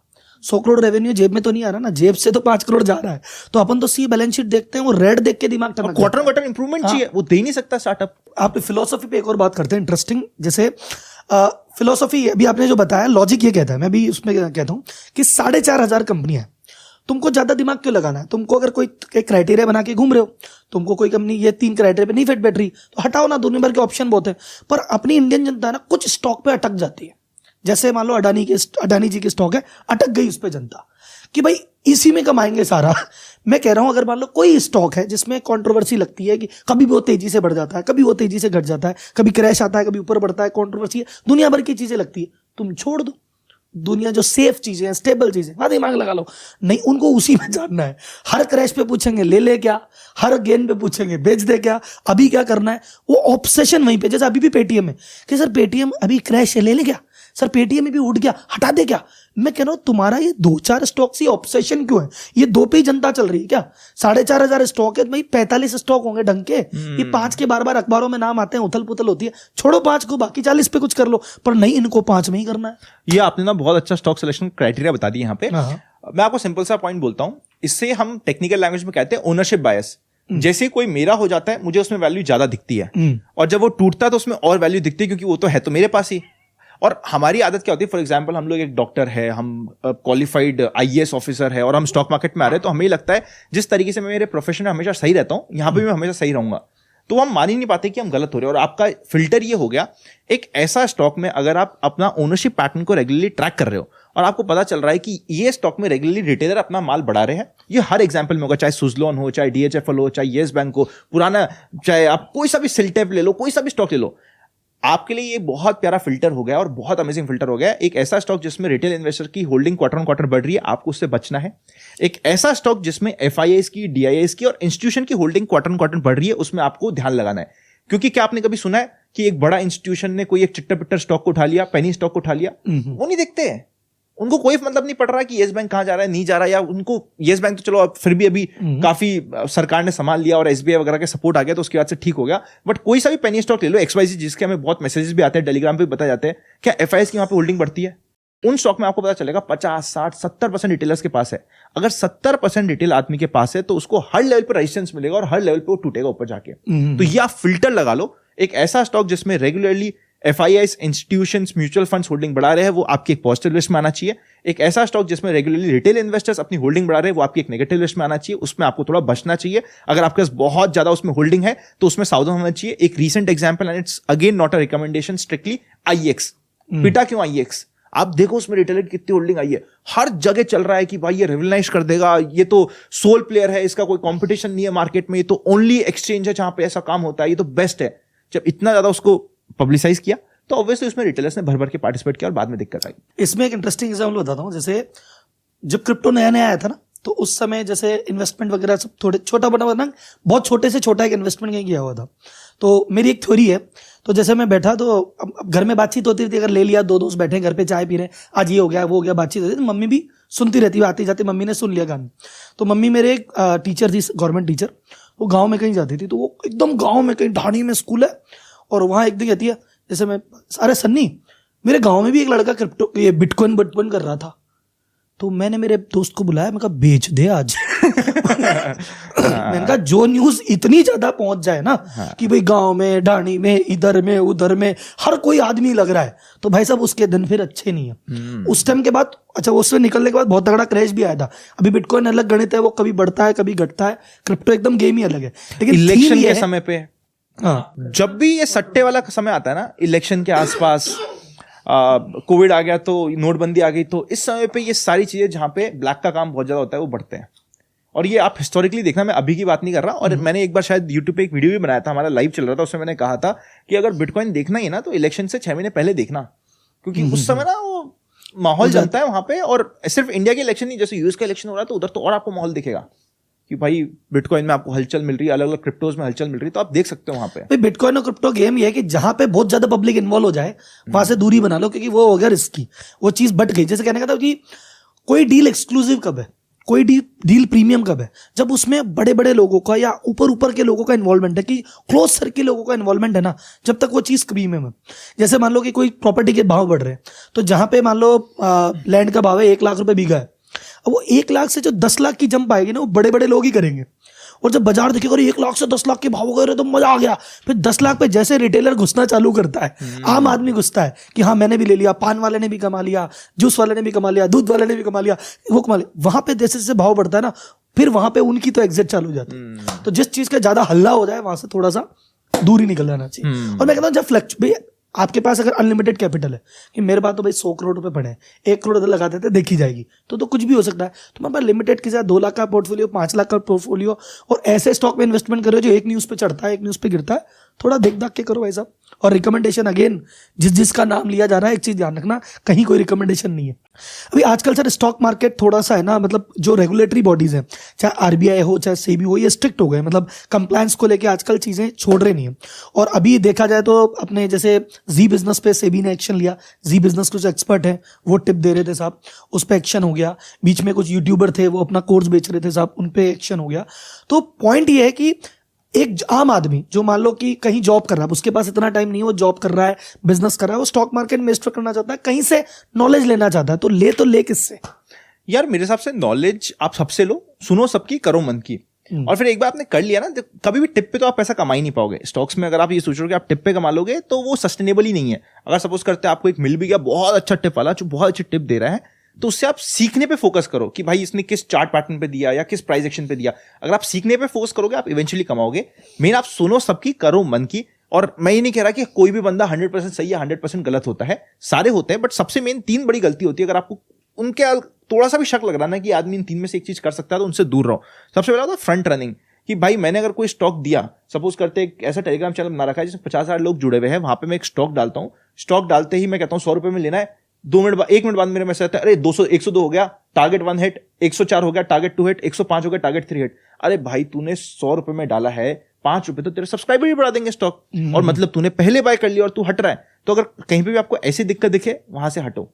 वहां से दूर रहो। ये आपके लिए एक वो होता है ना कि लाल घंटी है जिससे आपको बच के रहना है। सेकंड, अगर कोई अपना P&L दिखा रहा है बहुत ज्यादा कि भाई मैंने 50 लाख कमाए, मैंने 1 करोड़ कमाए, आप उससे बचो। मेरे को हमारे बड़े बुजुर्ग क्या कहते थे, कभी भी अपनी इनकम किसी को बतानी नहीं चाहिए, चाहे कितनी भी कम है कितनी भी ज्यादा हो। यहां पे अगर कोई हर दिन का बता रहा है तो मैं सिंपल सा क्वेश्चन है जो काफी एक सेंसिबल क्वेश्चन भी, अगर आपको दिखाना है तो पूरा दिखाओ, 5 साल 6 साल 10 साल का दिखा दो पूरा। नहीं दिखाना तो फिर एक दिन का दिखा के मुझे क्या बता रहे हो, सिलेक्टिव मत दिखाओ। एक दिन का क्यों बता रहे हो? मैंने आज तक कभी भी अपना P&L नहीं दिखाया, ना एक दिन का दिखाया ना 1 साल का दिखाया। अब चलो हमारी कंपनी है, प्राइवेट लिमिटेड कंपनी, उसके फाइनेंशियल्स अवेलेबल है, वो एक अलग बात हो गई। अब उसका मैं कुछ नहीं कर सकता, वो अवेलेबल है। बट मैंने मेरा P&L एज अ रूल मैंने एक बार दिखाया था, मतलब एक ट्रेड का दिखाया था, और मैंने उसमें बोल भी दिया था कि मैं दिखाऊंगा। मेरे दादाजी भड़क गए कि भाई ये तुम्हें अब ऐसी समय आ गया कि तुम्हें अभी पैसे दिखा दिखा के करवाना पड़ रहा है, तुम क्या कर रहे हो? ये 2020 की बात है जिस समय मैंने स्टार्ट ही किया था काम।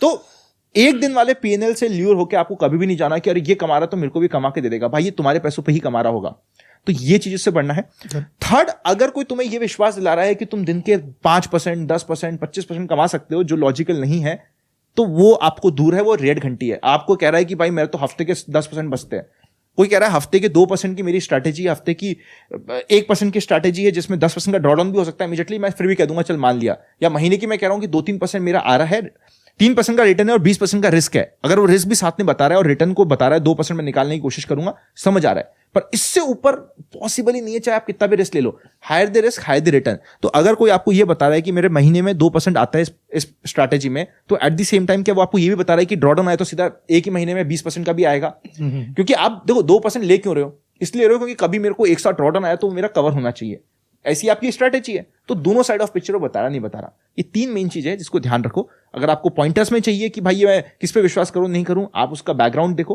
कितना साल का एक्सपीरियंस है। ऐसा तो आज ही अटैची उठाई, बच्चा सा है, खुद का तो कुछ है नहीं, आपको कह रहा है ऑडी दिलाऊंगा, खुद आ रहा है साइकिल पे। मतलब मैं ये नहीं कह रहा कि ऑडी वाले सही होते हैं, बट आप देख लो उसका बैकग्राउंड क्या है, एजुकेशन क्या है, रिस्पेक्ट क्या है, और क्या वो सेंसिबल बात कर रहा है। ऑडी तो एक ऐसा एक बिजनेस इंडस्ट्री है जहाँ ऑडी ही भगवान है। हाँ नहीं, बट नहीं उस इंडस्ट्री की बात नहीं करते। हाँ उस वहां तो साइकिल से आके BMW के सपने दिखाते हैं। हाँ, बस आप ये थोड़ा बहुत बेसिक्स ध्यान रखो, एजुकेशन पे फोकस करो। भाई क्या एजुकेशन है, कितना एक्सपीरियंस है, क्या वो जो मैंने 3 रेड फ्लैग बोले उसमें आता है, क्या आता है, तो उसको सीधा काटा लगाओ और आगे चलो। कुल मिला के टिप से कमाई होती है, बट देने वाले की लेने वाले की कमाई तो टिप से नहीं हो रही। अगर आप टिप में सीख रहे हो, अगर कोई जनरली अच्छी टिप दे रहा है, आप उस पर चार्ट पैटर्न सीख रहे हो कि भाई किस लेवल पे दिया है, और खुद आप हो जाओ 3 महीने बाद कि यार मैं खुद निकाल पाऊंगा, बेस्ट है। और ऐसा नहीं कह रहा कि सारे टिप वाले या सारे रिसर्च एडवाइजर्स जो रिसर्च एनालिस्ट है सेबी रजिस्टर्ड वो गलत होते हैं, वो सही भी होते हैं, बट फिर उनका प्रोसेस होना चाहिए। वो ऐसा नहीं कि 1 लाख के टेलीग्राम पे सीधा 1 साथ डाल रहे ले लो, ऐसे नहीं डालेंगे वो। फिर भाई वो तो बेसिकली ना कि जो बंदा है वो उसका काम क्या है, अल्टीमेटली आपने कहा बैकग्राउंड ज्यादा इंपॉर्टेंट है। क्योंकि जो सक्सेसफुल इन्वेस्टर है ना, वो आदमी कहता है पहले मैं कमा लूं ना यार। भाई कोई जैसे बड़े इन्वेस्टर की जिनकी बात करोगे, वो टिप थोड़ी देते फिरते हैं कि आज मैंने ये उठा लिया जी। बड़े इन्वेस्टर थोड़ी यूट्यूब चैनल बना के कह रहे हैं कि जी आज ये उठा लेना, बल्कि उनका यूट्यूब चैनल है तो वो गाइडेंस दे रहे हैं, नॉलेज दे रहे हैं, लर्निंग दे रहे हैं, टिप नहीं दे रहे। टिप देने वाले तो वैसे भी थोड़ा, क्योंकि उसका फायदा स्टडी में फोकस करो, आप लर्निंग में फोकस करो, अर्निंग अपने आप होगी। लर्निंग करोगे तो एल हट जाएगा और अर्निंग आ जाएगी, और अगर लर्निंग नहीं की तो अर्निंग हट के एल रह जाएगा। एल मतलब लॉस। सेकंड चीज जो आपने बताई, जो अपना पैसा दिखा के पैसा कमाए। कि देखो जी मैंने ले लिया रेड कलर की फरारी, और अब तुम अगर मेरे साथ इन्वेस्ट करोगे तो ये फरारी भी मिल जाएगी, तो पहले चेक कर लो उसकी है कि किराए पे लाया था। और एक और चीज, जैसे अभी आपका देखो इतना 83 से आप लोग काम कर रहे हैं, दादाजी के कुछ किस्से हैं, पिताजी के किस्से हैं, आपके खुद के किस्से हैं, और आजकल आपके यूट्यूब चैनल पे भी आप रोज एक किस्सा, मैंने देखा आजकल कि रोज एक स्टोरी डालते हो। तो आपके करियर की 1-2 स्टोरी मैं जानना चाहता हूँ, प्लस और माइनस दोनों की, जो आपके साथ हुई हो या आपने देखी हो या आपने सुनी हो, कि एक तो मासिव गेन, कि एक कोई भाई साहब थे, एक कोई अंकल जी थे, कि उन्होंने ऐसा कमाया कि कोई क्या कमाएगा, और एक लॉस की कि भाई साहब ऐसा गया कि किसका कोई क्या जाएगा। बहुत सारी स्टोरीज है यार। पहले आपको मेरी पर्सनल स्टोरी बताता हूँ, और वो मैंने कार ले रखी है मेरे पास, खुद के पास एक लग्जरी कार है, उसकी स्टोरी बताता हूँ। वो ये था कि 2020 में मार्च में मेरे फाइनल हो चुकी थी, मेरे को कार कौन सी लेनी है। रफली 15-16 लाख के आसपास की कार थी जो फाइनल हो चुकी थी। हम लोगों के लिए म्यूचुअल फंड डिस्ट्रीब्यूट करते हैं, उनके लिए मैनेज करते हैं। तो लोगों को मैं कह रहा था कि भाई तुम ये लाइफ टाइम मौका है तुम्हारा, तुम अभी इन्वेस्ट करोगे तो इतना पैसा आएगा कि अगर घर बेच के भी इन्वेस्ट किया तो 3 घर आ जाएंगे, 2 साल में ऐसा पैसा आ जाएगा, ये लाइफ की तुम्हारी सबसे बड़ी अपॉर्चुनिटी। मैं लॉजिक देके समझाना चाह रहा था इन शॉर्ट, डिफरेंट एग्जाम्पल देके कि किस तरीके से बहुत बड़ी अपॉर्चुनिटी आ रही है। एक दिन मेरे ही बहुत प्यारे इन्वेस्टर है जो मेरे घर से रफली बहुत 5 मिनट की दूरी पे ही रहते हैं, उनसे मेरी बात चल रही थी, वो कार लेते हैं। मैंने कहा यार कार मतलब अभी कार थोड़ा लेते हैं, अभी तो इन्वेस्टमेंट का मौका है, रुको कार के लिए 6 महीने बाद ले लेना। और रात में को रियलाइज हुआ साला मैं खुद कल कार लेने की सोच रहा हूँ यार। तो वहां पे मैंने डिसाइड किया कि चल एक बार रुकते हैं, अपन ऑलरेडी अच्छा खासा इन्वेस्ट कर चुके हैं मार्केट में, ये जो कार का पैसा है इसको भी निवेश करते हैं, क्योंकि अपन सबको कह रहे तो अगर मैं खुद नहीं कर रहा तो गलती हो गई। तो मैंने तो वो 15 लाख 16 लाख ही निवेश किए थे। कार मैंने ली रफली 1.25 साल बाद, और जो लग्जरी कार दी बाकी वो सारी मार्केट ने दी थी मेरे को। तो वो मेरा एक पहला ऐसा इन्वेस्टमेंट था जो मैंने बहुत गिल्ट में आके रोका था कि यार मैं दुनिया को कह रहा हूँ 15 लाख की कार मैं खुद लेके आ रहा हूँ, ये गलत हो जाएगा। तो ये एक बड़ी इंटरेस्टिंग स्टोरी थी। प्रॉफिट्स की तो बहुत सारी स्टोरीज मिल जाएगी। मेन प्रॉफिट क्या ना, जब आप म्यूचुअल फंड में निवेश करते हो ना, आपको म्यूचुअल फंड्स में, लॉन्ग टर्म निवेश में, स्विंग ट्रेडिंग में, इवन अगर आप स्विंग ट्रेडिंग कर रहे हो, इवन आप इंट्राडे कर रहे हो, आपको प्रॉफिट की कैलकुलेशन आपकी स्टार्ट होनी चाहिए 1000वें दिन के बाद से। पहले 1000 दिन आपको फोकस करना चाहिए। अब वो 1000 दिन कैसे बोला मैंने, मैं ये मान रहा हूं कि आप दिन में 15-20 मिनट 1 घंटा दे रहे हो मार्केट को, इस हिसाब से 1000 दिन। अगर आप पूरा मार्केट दे रहे हो तो शायद आपके लिए वो 300 दिन में भी काम हो सकता है। तो जब आप ये फिल्टर को पास कर जाओगे उसके बाद आप अच्छा पैसा कमा पाओगे। लॉस की बात करो तो यार मैंने ट्रेडिंग फर्स्ट टाइम स्टार्ट करी थी अपने मुंबई में। जब मैं गया था, मेरे एक्स्ट्रा करिकुलम एक्टिविटीज और एक्सपेंडिचर्स बहुत बढ़ गए थे अपनी जवानी के दिनों में। तो उस एक्स्ट्रा करिकुलम एक्टिविटीज को बचाने के लिए, क्योंकि मैंने बचपन से स्टॉक मार्केट देखा है, लोगों के लिए ट्रेड करिए, लोग मुझे बिठा के ट्रेड कराते थे, मैंने बचपन से स्टॉक मार्केट को सुना है आजू बाजू। तो मैंने खुद का अपना एक छुपके से डीमैट अकाउंट खुला के वहां पे अपने इंटर्नशिप के पैसे को और जो भी इधर से मिलते थे बोनस ऑफिस से, उसको निवेश करना स्टार्ट किया था। और 3 बार मेरा कैपिटल वहां पे 0 हुआ था 2013 से लेके 2015 के बीच में। कैपिटल ज्यादा था नहीं तो फिगर बताने में आपको इतना किक नहीं मिलेगी, पर वो 3 बार 0 हुआ था। 15 में मेरे पापा ने कहा कि, बता दिया मैंने उनको कि यार मेरे को टेंशन हो रही है, 0 कर चुका हूं मैं तो सोचा कुछ इनकम आएगी, थोड़ा खर्चा पानी करेंगे, तो लफड़ा हो गया। पापा ने कहा अच्छा हुआ 0 हो गया, अगर 0 नहीं होता तो सीए पक्का फेल होता। फिर वहां पे मैंने गैप लिया, एक बार सीए की। सीए करने के बाद फिर मैंने रफली 2-2.5 साल तक पापा के साथ ऑलमोस्ट डेली बैठता था। जो मैं कह रहा हूँ 1000 दिन का टाइम वो मेरे को भी लगा था। मैंने फिर उनसे सीखा, रफली इतनी सारी बुक्स पढ़ी, इतनी सारी नॉलेज ली, फिर प्रैक्टिकल देखा, उसके बाद चीजें सिंक्रोनाइज होने लगी। तो ये एक हो गया प्रॉफिट का। और लॉस का बताता हूँ आपको। अभी 2021 में ऐसी इच्छा हुई थी, मैं आपको ना इसका स्क्रीनशॉट भी दूंगा क्योंकि अमाउंट बड़ा है और आपको बड़ा मजा आएगा, कि अपने को यूट्यूब से डॉलर्स आते हैं, हर महीने आते हैं। मैं कहा यार यूट्यूब से डॉलर आते हैं, अपने इसको शॉर्ट मारे यार, देखे तो सही क्या होता है। अपने को लग रहा है ये टॉप बन गया 82-83 के आसपास, 81-82 के आसपास, एक बार शॉर्ट मारते अपने आएंगे, वो पे हो जाएगा। और मेरे को करेंसी मार्केट का कुछ भी नहीं पता, सी भी नहीं पता। मैंने कहा चल शॉर्ट मारते हैं। और मैंने कहा यार $10,000 के आसपास मार लेते हैं महीने में, क्या फर्क पड़ जाएगा, देखा जाएगा जो होगा। मैंने मार दी $10,000 शॉर्ट। फ्राइडे का समय था। इतनी यूट्यूब इनकम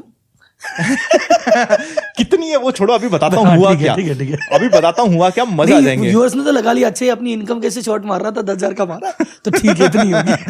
ठीक है, मतलब मान लो आप जो भी मानना है मान लो। मैंने 10,000 शॉर्ट मारे, 4:45 था, फ्राइडे का समय था, मैंने शॉर्ट मार दिए $10,000 शॉर्ट। और मैं शांति से मैं अपने घर वालों से बात करने लग गया, फ्राइडे मूड में था, कॉल वॉल किए थोड़ा सा। और 5:01 में मैंने ऐसी बाई चांस मेरी पोजीशन खोल दी, गलती से खोलना नहीं था, और मेरे को देखी पोजीशन सीधे 50,000 लॉस में। मैं कहा ये क्या है, $10,000 में करेंसी में इतना मूव कैसे आ सकता है।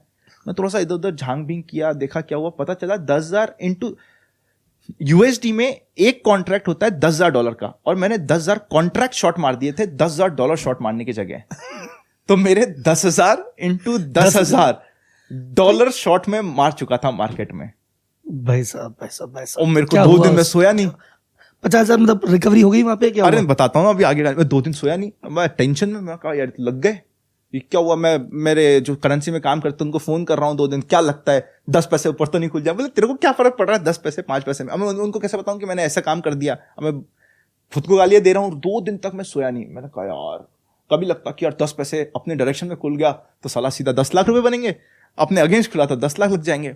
और पिछले 10 साल की हिस्ट्री देख ली कि भाई कितना खुलता है फ्राइडे के बाद मंडे को, मेरे कितने लग सकते हैं, कितने आ सकते हैं, क्या हिस्ट्री का ट्रेंड रहता है, कितनी बार पॉजिटिव कितनी बार नेगेटिव। मैं तो चाहता हूं नेगेटिव खुले। सारी लर्निंग हो गई 2 दिन में, मतलब क्रैश कोर्स कर लिया आपने।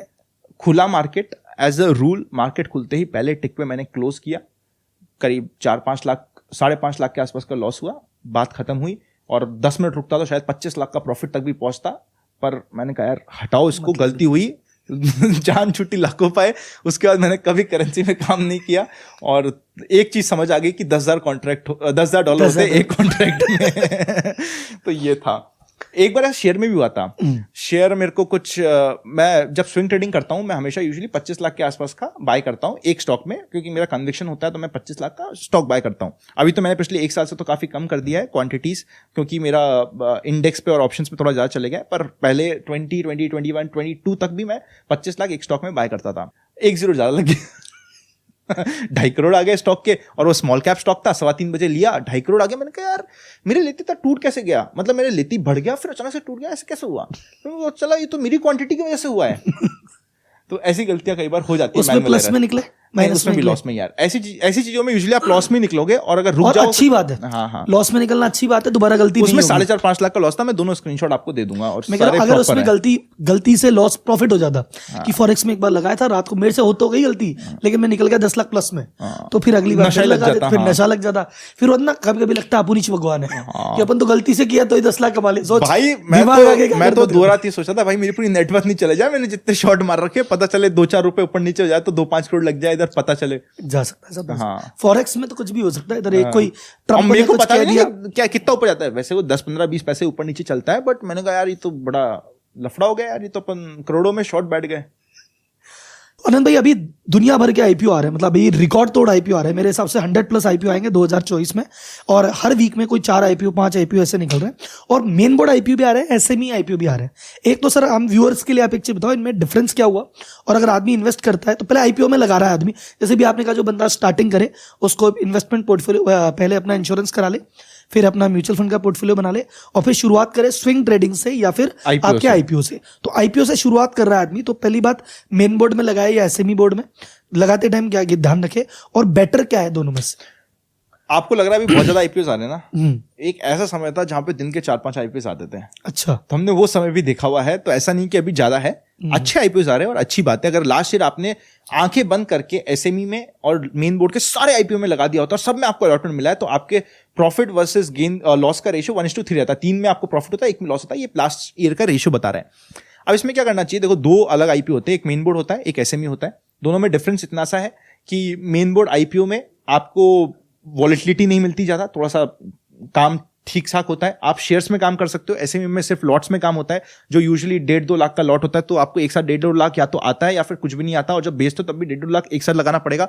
अगर मार्केट टूट गया तो हो सकता है उसमें आपको बायर ही नहीं मिले, तो आपका माल अटक सकता है। ये डिफरेंस आता है। नेक्स्ट डिफरेंस ये आता है, नॉर्मल आईपीओ में लॉटरी चलती है, जो मेन बोर्ड आईपीओ होता है उसमें लॉटरी चलती है। लॉटरी का मतलब क्या हुआ, अगर आपने रिटेल की एप्लीकेशन लगाई तो 15,000 लगाई, 1,99,000 लगाई, बात बराबर है, आपको 15,000 कंसिडर करी जाएगी अगर ओवर सब्सक्राइब हो गई। स्मॉल एचएनआई में 2 लाख से 10 लाख सब बराबर है अगर आपने ओवर सब्सक्राइब हो गया, और बिग एचएनआई में 10 लाख के ऊपर सब बराबर है अगर ओवर सब्सक्राइब हो गया। एसएमई में ये होता है कि 2 लाख की, मतलब जो 1 लॉट की होती है वो तो आपकी एक रिटेल होगी, उसके ऊपर सब एचएनआई है, और एचएनआई में प्रोपोर्शनेट बेसिस मिलता है। मैंने अगर 100 करोड़ लगाए तो मेरे वित्तीय प्रोबेबिलिटी ज्यादा है कि मेरे को वहां पे अलॉटमेंट मिल जाएगा। आपको जितना टाइम्स जाएगा उसके हिसाब से आपको वहां पे अलॉटमेंट मिल जाता है। ये 2 मेन डिफरेंस है। स्टार्ट कर रहे हो तो मेन बोर्ड के आईपीओ जो अच्छे आ रहे हैं उसमें अप्लाई करो। स्ट्रैटेजी सिंपल सी है, जैसे ही लिस्टिंग हो, प्रॉफिट हो, लॉस हो, इमीडिएटली बेच के निकलना है आपको। Listing day gain loss whatever उस दिन ही लेना है, रुकना नहीं है। ये स्ट्रैटेजी मैं क्या ऐसी हवा में बता रहा हूं, मैं हवा में नहीं बता रहा। जब मैंने पिछले 25 साल का डेटा इस पे एक पूरा वीडियो भी बना रखा है, मैंने 2022 तक का तो डेटा यहां पे कर रखा है। अगर आप लिस्टिंग डे पे प्रॉफिट लेते हो वर्सेस बाय एंड फॉरगेट करते हो कि एंड तक मैं होल्ड करूंगा, किस में कितना गेन है, तो लिस्टिंग गेन के प्रॉफिट में रफली 4 गुना आपको ज्यादा प्रॉफिट मिलता है। अगर आप CAGR निकालते हो तो 4 गुना ज्यादा मिलता है। तो ये स्ट्रैटेजी हिस्टोरिकली ज्यादा काम करिए। मैं मैथ्स का बंदा हूं, मेरे को मैथ्स और कैलकुलेशंस बहुत पसंद है, तो उसके हिसाब से आपको ये लिस्टिंग डे की स्ट्रैटेजी फॉलो करनी चाहिए। और मेरे ऑफिस में आज के दिन जो मेरे स्टाफ है, जो मेरे टीम मेंबर है, जो मेरे फैमिली मेंबर जैसे ये आज के दिन, वो पिछले 10-10 साल से काम कर रहे हैं और एंजॉय कर रहे हैं। आज के दिन मैं कुछ देखता हूं, कुछ लोग कहते हैं कि आईपीओ खराब है, मैं कहता हूं खराब है क्योंकि तुम्हें आता नहीं है या तुम्हें किया नहीं है। जिसने किया है और मल्टीपल नाम से किया है, आप कमाओगे पैसा। एक नहीं 10-10 नाम से आईपीओ लगाओ, अलॉटमेंट मिलेगा, आप मजे करोगे, लिस्टिंग एंड पे निकलोगे। और थोड़ा सा स्टडी कर लो। अभी 1:3 का रेशियो है, वो आप शायद 1:6, 1:7 भी ले सकते हो अगर आप थोड़ी सी स्टडी करके लगाओगे। आप राहुल भाई वीडियो बनाते हो, हम भी वीडियो बनाते हैं, प्रॉपर एनालिसिस करके बताते हैं, आपको उसमें समझ आ जाएगा कि भाई ये कंपनी कैसी लग रही है। फिर थोड़ा आप अपनी स्टडी कर लो, अपनी स्टडी करके बनाओगे तो आपको आइडिया लग जाएगा। इसमें बस मेरा एक छोटा सा कंसर्न है कि मेरे आपकी स्ट्रेटजी से 99% तो मैं सहमत हूं। 1% केस में मान लो कोई बहुत अच्छा स्टॉक है, जैसे मैं कहता हूं for example, again not a recommendation, Tata technology, मुझे लगा क्या मस्त कंपनी है तो मस्त खेलेगी, तो अगर मुझे अलॉट हो गया तो मैं लिस्टिंग इन लेके निकल जाऊं, तो उसमें मैं आपको 2 स्ट्रैटेजी देता हूं। देखो, एक तो लिस्टिंग इन होल्ड करना चाहिए उसको, ऐसे लिस्टिंग इन ले लिया, वो बात खत्म हो गई। सेकंड क्या होता है, आईपीओ आने के बाद अगर कोई बहुत ही अच्छा आईपीओ तो उसको 2.5 दिन तक होल्ड कर जाओ, 2.5 दिन बाद निकल जाओ। और ऐसा नहीं कि आईपीओ वाली कंपनी को आपको छोड़ना है। मैं तो कहता हूं पिछले 2 साल में जो आईपीओ की कंपनी आई है वो सारी आपकी रडार लिस्ट में रहनी चाहिए। अब आप उनके चार्ट पैटर्न देखोगे, आप समझोगे क्या चीज होता है। हर एक आईपीओ जो आता है वो आईपीओ अच्छा लिस्ट हुआ, उसके बाद थोड़ा सा कंसोलिडेट होता है, फिर या तो खत्म हो जाता है या वो निकल जाता है। टाटा टेक्नोलॉजी, IREDA सब में बनाई है फ्लैट बेस, मतलब एक कंसोलिडेशन का 6 महीने का पीरियड आता है, 3-4-6 महीने जहां पे वो रुकता है। आप उस पीरियड में ध्यान रखो। अब मुझे नहीं पता कि कौन सा टाटा टेक्नोलॉजी निकलेगा और कौन सा कोई चिट्टर पिट्टर निकल जाएगा, आप उसका वेट करो और जब वो ब्रेकआउट हो रहा हो तो वापस ले लो, क्योंकि ये जो कंसोलिडेशन है अभी इस समय ऐसे आने के बाद ऐसा हो रहा है, क्योंकि मार्केट बुल रन में, जब मार्केट खराब होगा तो ऐसे आने के बाद ऐसा कंसोलिडेशन होगा, फिर वहां पे वो रुकेगा और फिर बताएगा कि वो नीचे खत्म हो रहा है या ऊपर जाएगा। तो कंसोलिडेशन के बाद 10 में से 3 IPO होंगे जो एकदम भाग जाएंगे, बाकी 7 IPO में से 4 IPO एकदम एवरेज जाएंगे, 3-4 एकदम निपट जाएंगे। तो ये प्रोबेबिलिटी आपकी बढ़ जाएगी जब आप उसको स्टडी करोगे, और पिछले 6 महीने 1 साल के IPO को हमेशा स्टडी करो। मेरे को अपने सबसे बड़े जो गेनर्स मिलते हैं वो यहीं से मिलते हैं। आप बिल्कुल सही कह रहे हो, जैसे IREDA हो गया, क्या परफेक्ट उसने फ्लैट बेस बनाया और बहुत वॉल्यूम के साथ ब्रेकआउट दिया, आपको बहुत परफेक्टली दिख जाएगा चार्ट में, एक बार खोल के देखना, आपकी आंखों के सामने होगा यार ये तो मैं ले लेता, तो आपके सामने स्टार्ट में चार्ट होगा तो आप ले लोगे। चार्ट भी थोड़ा सा सीखना चाहिए आदमी, थोड़ा सा तो बेसिक तो आना ही चाहिए यार, आपको प्राइस एक्शन समझ आना चाहिए, क्योंकि प्राइस एक्शन भगवान है यार। तो आनंद भाई अपन अब पॉडकास्ट को कंक्लूड करते हैं, मतलब कब इतना टाइम निकल गया पता ही नहीं चला, लेकिन जाते जाते अपने व्यूअर्स के लिए 2 चीज मैं आपसे जरूर पूछना चाहूंगा, एकदम लास्ट आपसे 2 सवाल। पहला सवाल कि आपने 2 मतलब बहुत सारे फील्ड में सक्सेस पाई है, पर 2 फील्ड मतलब प्रोमिनेंट है जो दुनिया आपको फॉलो करती है। एज ए इन्वेस्टर आपको दुनिया फॉलो करती है कि यार आप क्या करते हो, और एज ए यूट्यूबर भी आपको दुनिया फॉलो करती है कि एज ए क्रिएटर आपने क्या किया। तो भाई बहुत सारे फेलो यूट्यूबर्स या जो यूट्यूबर बनना चाहते हैं या इन्वेस्टर जो इन्वेस्टर बनना चाहते हैं, ये 2 कम्युनिटी आपको देख रही, तो इन दोनों के नाम एक message. As a YouTube creator आपने क्या आज चीज आपके फेवर में काम की और क्या आप सजेशन दोगे, और एज ए इन्वेस्टर क्या आपके काम करी और क्या आप सजेशन दोगे फेलो इन्वेस्टर फेलो यूट्यूबर्स को। ये सवाल तो जब भी आप इसमें, मैं चाहूंगा आप भी आंसर करना है इस क्वेश्चन को, क्योंकि आप 100%। बहुत अमेजिंग काम कर रहे हो और आपकी टीम बहुत प्यारी, और इतना प्यारा सेटअप आपने बना दिया और इतनी जल्दी बनाया है, देख के बहुत अच्छा लगता है। तो आप शायद और भी अच्छा बता पाओगे इसमें ना। मैं हमेशा कहता हूँ, जब मैंने भी स्टार्ट किया था ना, हमेशा सब लोग आपको डिमोटिवेट करते हैं, चाहे आप स्टॉक मार्केट स्टार्ट करो। मैं जब जॉब छोड़ के आया था मुंबई में, मुझे लोगों ने कह दिया था कि भाई तेरा ब्रेकअप हुआ इसलिए तू अपने गाँव जा रहा है, कि भाई तू यहाँ पे दिल टूटा आशिक बन के, देवदास बन के जा रहा है। जब मैंने YouTube स्टार्ट किया तो कहा इसका अब तो बिल्कुल ही दिमाग ही खराब हो गया जो YouTube पे ऐसे वीडियो बना रहा है, क्योंकि उस समय चलन था नहीं YouTube पे। आज तो आपको फेम से दिखा जाता है और यूट्यूबर है, उस समय देखते थे यार क्या ये कर रहा है, फिर कमियां निकालते थे, ऐसे बोलता है वैसे बोलता है। तो उसके लिए ना जाकिर भाई की लाइन है, जो एक बार मैंने आपको पर्सनली भी पहले अपने जब डिस्कशन हुआ था उसमें भी बात आई थी, तो वो जाकिर भाई की लाइन से अपन क्लोज करते हैं। एंड आई लव जाकिर भाई, अगर आप देख रहे हो बाय एनी चांस, तो आई लव यू यार, आप बहुत शानदार आदमी हो, और जितना आपको रील पे देख के मजा आता है उतना आपको इन पर्सन मिलने में और ज्यादा मजा आया था। हम लोग एक बार साथ में बैठे थे रात में, and is a beautiful beautiful person. उनकी लाइन है कि रुस्वा के समुंदर पे तुझे पार कर दूंगा, तेरी जीती हुई बाजी को मैं हार कर दूंगा। ये उन सभी के लिए जो आज के दिन आपको अंडर एस्टिमेट कर रहे हैं। आप अपने दिल से बोलो, जो आज आपको कह रहे हैं कि तुम सक्सेसफुल नहीं हो जाओगे, चाहे तुम्हारा पड़ोसी हो, चाहे तुम्हारा दोस्त है जो तुम्हारा दोस्त नहीं तुम्हारा दोष है जीवन में, या तुम्हारे रिलेटिव्स हो जो तुम्हें अंडर एस्टिमेट करते हैं। रुस्वा के समुंदर को पार कर दूंगा, मैं तेरी जीती हुई बाजी को हार कर दूंगा। मिलेंगे कुछ समय बाद तो तुम याद दिलाओगे तुम हमें कैसे जानते थे, कि हम तुम्हारे पड़ोसी थे, हम तुम्हारे साथ कॉलेज जाते थे, हम तुम्हारे साथ ट्यूशन जाते थे, तुमने और हमने एक बाइक पे जाके समोसे खाए हैं। तुम याद दिलाओगे, मैं प्यार से सुन लूंगा और इनकार कर दूंगा। तो ना अभी शोरबाजी मत करो कि भाई मैं ऐसा करने वाला हूं, मैं ये करने वाला हूं। सक्सेस अपने आप स्पीक करती है। जब सक्सेस होती है ना, किसी को कुछ बोलने की जरूरत नहीं होती, काम अपने आप होता है। जब आपकी annual income 8 figure 9 figure 10 figure में भी जाएगी, 10 फिगर खैर चलो आज बड़ा नंबर हो सकता है, पर 9 फिगर तक जाएगी, इनकी भी जा रही होगी, आई एम वेरी श्योर। यहां पे आप लोग जो देख रहे हो उनमें से 30% लोगों की जाएगी। अब वो कौन 30% होगा मुझे नहीं पता। 9 फिगर इनकम में बात कर रहा हूं, 10 करोड़ के ऊपर की इनकम आप में से 30% लोगों की होने वाली है। अब कौन अपने आप को सीरियसली ले लेगा और कौन इस बात को कमेंट में जाके फनी कर देगा कि तेरी है नहीं है, वो है, वो आप जाके देखना, स्टेटमेंट में देखना। वो मैं बता देता हूं आपको, जो कमेंट में फनी कर देगा वो 70% में है। 70% में तो उसकी गारंटी मैं ले रहा हूं 70 में। उसके ऊपर वो आपके ऊपर है। पर अगर आप इस बात को सीरियसली ले रहे हो ना, तो इंडिया जिस तरीके से ग्रो कर रहा है, आने वाले 10 सालों में आप में से 30% की 9 फिगर इनकम होने वाली है। अब उसके लिए आप कितना काम करते हो या कितना शोरबाजी करते हो या किसको प्रूव करने में लग जाते हो, वो आपके ऊपर है। काम करो, कर्म करो, कर्मण्येवाधिकारस्ते मा फलेषु कदाचन, अपने आप आपको सक्सेस मिलेगी। और मार्केट में काम करने का सिंपल सा तरीका है, स्लोली एंड ग्रेजुअली स्टार्ट करो। इंट्राडे भी बहुत अच्छा होता है। मैंने यहाँ पे शायद कुछ बातें इंट्राडे के लिए कई बार मना कर दी हो, बट मैं खुद भी इंट्राडे रेगुलरली करता हूँ, डिस्कस करता हूँ, बात करता हूँ। पर एक ग्रेजुअल प्रोसेस है, उस प्रोसेस में जाओ कि म्यूचुअल फंड का भी पोर्टफोलियो है, स्टॉक सीख रहे हो, फिर इंट्राडे कर रहे हो, इंट्राडे में पता है क्या रिस्क है। सीख के काम करोगे तो आप इतना ज्यादा सस्टेन कर पाओगे, मार्केट में टिके रहोगे। इंट्राडे में भी क्या है, आपके एक दिन में कमा लोगे नहीं, टिके रहना, क्रीज पे टिके रहने के भी आपको रन मिलते हैं। आप अगर टिके रहोगे आप इवेंचुअली पैसा कमा के जाओगे। इंडिया जिस तरीके से ग्रो करेगा आने वाले 5 सालों में, आप पैसा कमाओगे अगर आप यहां पे हो, नहीं हो तो जय श्री राम। तुम्हारी जिम्मेदारी है पिच पे रहने की, रन अपने आप बन जाएंगे। कहीं कुछ नहीं होगा तो तुम्हारे बैट से अड़ के बॉल चली जाएगी बाउंड्री पे, टेंशन मत। 22 भी मिलेंगे, खड़े तो रहो। हाँ। खड़े तो रहो तुम। हाँ। और धीरे धीरे क्या तुम 2-5 ओवर मेडन निकालोगे, वो सामने वाला थक के हल्की बॉल फेंक देगा, तब छक्का मार देना, पर पिच पे खड़े रहना तुम्हारा बहुत ज्यादा। आप बताओ सर। मेरा अगर एज ए इन्वेस्टर या एज ए यूट्यूबर बात करते हैं सबसे पहले, तो यूट्यूबर देखो, चाहे मैंने यूट्यूब की बात की है चाहे बिजनेस की बात की हो, the only game is consistency. Consistency जो आपने कहा उससे रिलेटेड है। हम क्या कि जैसे मान लो कोई काम किया, यूट्यूब है, आपने 10 वीडियो बनाई, अरे दोस्त ने कुछ बोल दिया, मैं नहीं बनाता, फिर थोड़ा सा जो दम लगाया, अरे गर्लफ्रेंड ऐसे बोल रही है, मैं नहीं बनाता। तो तुम क्या किसी भी चीज पे काम करते हो, थोड़े से टाइम के बाद कोई कुछ कह देता है और तुम हिल जाते हो, बस वो काम नहीं करना है। कंसिस्टेंसी एंड फोकस, ये 2 चीज आपको जिता देती है। और फोकस का मतलब ये है saying no to 100 other good things. तुम जब भी एक काम कर रहे होंगे ना कि मैं ये कर रहा हूं, ये एक अपॉर्चुनिटी हो रही है, हाँ ये तो आने दो, साइड हटाओ, अभी मैं ये कर रहा हूं, अरे ये भी आया, अरे ये करने दे। तो जब किसी एक चीज पे फोकस के साथ काम कर रहे हो, कंसिस्टेंट कर रहे हो, आज नहीं तो कल रिजल्ट तुमको मिल जाएगा, सफलता तुमको मिल जाएगी। तो बीच में कोई इधर खींचे कोई इधर खींचे, अपन को उधर जाना नहीं है।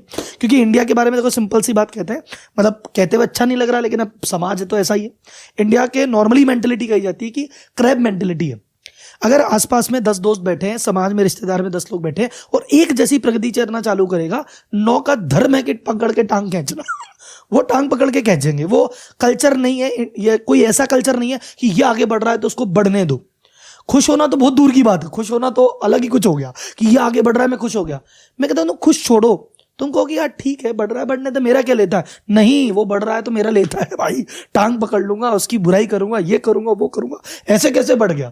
तो वो एक कल्चर है। तो भैया ये मान के चलना कि तुम्हारी सफलता बहुत सारे लोगों को पसंद नहीं आएगी, और उसका उनका एक ही तरीका है कि क्रिप करेंगे, बातचीत करेंगे, टांग खींचेंगे, बस ध्यान मत देना, लगे रहना। फिर जब वो आएंगे तो आनंद भाई ने कहेगा कि सर हिला देना कि हाँ हाँ हाँ नहीं बेचाना है भाई तो वो पता ही है तो करना उसके। और ना दोस्तों की चिंता मत करो, आपने बिल्कुल सही कहा। जब तुम स्ट्रगल कर रहे हो ना, तुम्हारे कोई दोस्त नहीं होता, एक बार तुम सक्सेसफुल हो जाओगे दोस्तों की लाइन लगी रहेगी तुम्हारे दोनों हाथ फैला के। देखो आनंद भाई ने भी कहा ना, ठुकरा के मेरा प्यार तो इंतकाम देखेगा तो आप तो सोचे कोशिश करोगे, आपका जब दिल टूटेगा ना, कई बार क्या होता है कि कई बार आदमी सी, जैसे एक बहुत अच्छी लाइन है कि good is the enemy of great. आदमी महान क्यों नहीं बन पा रहा, क्योंकि वो गुड है। आदमी जिंदगी उसकी क्या ठीक ठाक चल रही है, बढ़िया ठीक ठाक घर है, ठीक ठाक गाड़ी है, ठीक ठाक दोस्त है, ठीक ठाक मजे है, वो ठीक ठाक के चक्कर में रह गया। टॉप पे कौन खींच गया पता है कि यार मेरे दोस्त ही नहीं, क्या करूं, तो फिर मैं यही कर रहा हूं। अब यार गाड़ी ठीक नहीं, गाड़ी है ही नहीं, मैं तो बस में जाता हूं, तो क्या करूं। तो जिसके पास नहीं था ना वो गुड के चक्कर में फंसा ही नहीं, वो सीधे ग्रेट पे निकल गया। और जो गुड पे मतलब कंफर्टेबल होकर रुक जाते हैं। मेरे कई लोग बिजनेस में जिनकी ग्रोथ नहीं हो पा रही, कारण क्या है, विजन नहीं है। विजन क्यों नहीं है, क्योंकि अटक गए। वो कहते राहुल जी लाख रुपए की कमाई है, 2 लाख रुपए के हमारे खर्चे हैं, 2 लाख हम कमा लेते हैं, घर है ही, गाड़ी है ही, बच्चे अच्छे स्कूल में जाते ही है, और क्या चाहिए। बस वही उनकी जिंदगी खत्म। वहां वो कहते हैं कंफर्टेबल हो गया ना, खत्म हो गया। तो कंफर्टेबल नहीं होना।